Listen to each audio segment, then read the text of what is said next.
internal division, arguing amongst themselves, complaining to friends and family back home about Moscow's decision making. That's how some officers in the Russian military are dealing with Ukraine's counteroffensive. That's according to multiple sources familiar with U.S. intelligence. I want to bring in retired U.S. Army Major Mike Lyons. Major, great to see you. First, just remind us where the Russian troops are in Ukraine. Where are most of them arrayed? So because of the Ukrainian offensive, they made the majority of their troops down here in the southern part of the country, and most of the Ukraine offensive came up from the north. So this is where the Ukraine offensive in here. But what's happened down here is the better troops are now aligned in the south, holding off what they thought was going to be the main offensive here.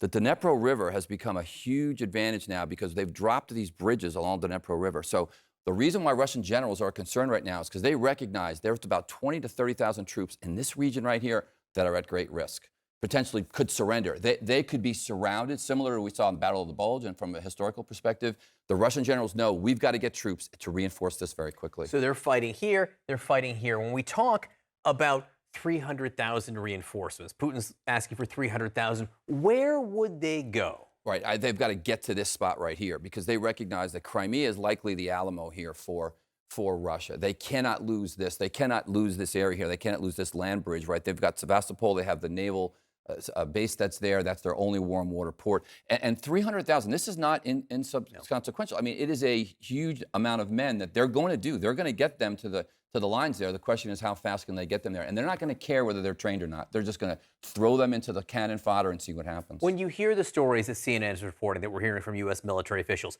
beyond low morale, horrible morale, dissension within the ranks, lack of communication, how does that impact the troops there? So I think the way Ukraine gets real initiative back is, let's say one of those major units there surrenders. You could have 20 to 30,000 troops of the Russian side surrender, knowing full well that they are surrounded, knowing they're going to eventually be cut off there. Because every time Russian soldiers surrender, they also surrender their equipment. That equipment gets turned right back around and used against Russia. Yes, you can really see how Putin's fighting a battle on the ground there, but very much this emotional and moral battle within Russia and within the troops there. Mike Lyons, great to see you. Thank you very much. We also have Salma Abdelaziz standing by. Salma, we've been seeing the retaliation on the announcement of this partial mobilization out of Russia. We've seen it in the form of people trying to leave the country, and we've also seen aggression on the ground as well. I guess it's now hitting home for many Russians that this isn't just a special military operation. This actually could mean war.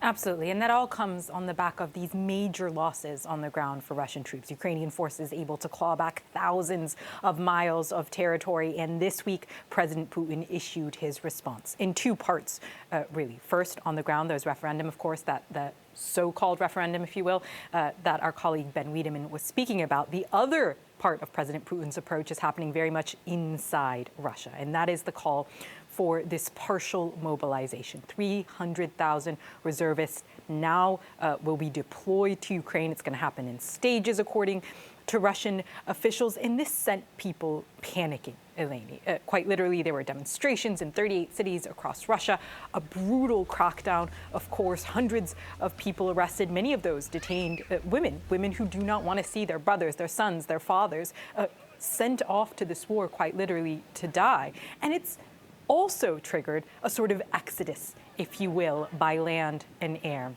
Flight information showing that flight tickets now out of Russia to a nearby city cost over $5,000 for a ticket that would normally cost just a few $100s. Still, people are panic buying, just booking anything they can to get out of the country. By land, I know you have those pictures to show of those huge queues, very long lines of traffic, of cars waiting for hours to try to get out. Finland, the border with Finland, it's one of the few European countries that still has its land border open to Russia. There it is, officials speaking of a surge, of course, of people trying to flee the country. Kazakhstan, of course, as well, bordering with Russia, saying there's a 20% increase in traffic along that border. And families in Russia are not just afraid about this call, this mobilization. There's a fear that this war is growing, is expanding, and that the government doesn't have hold of it.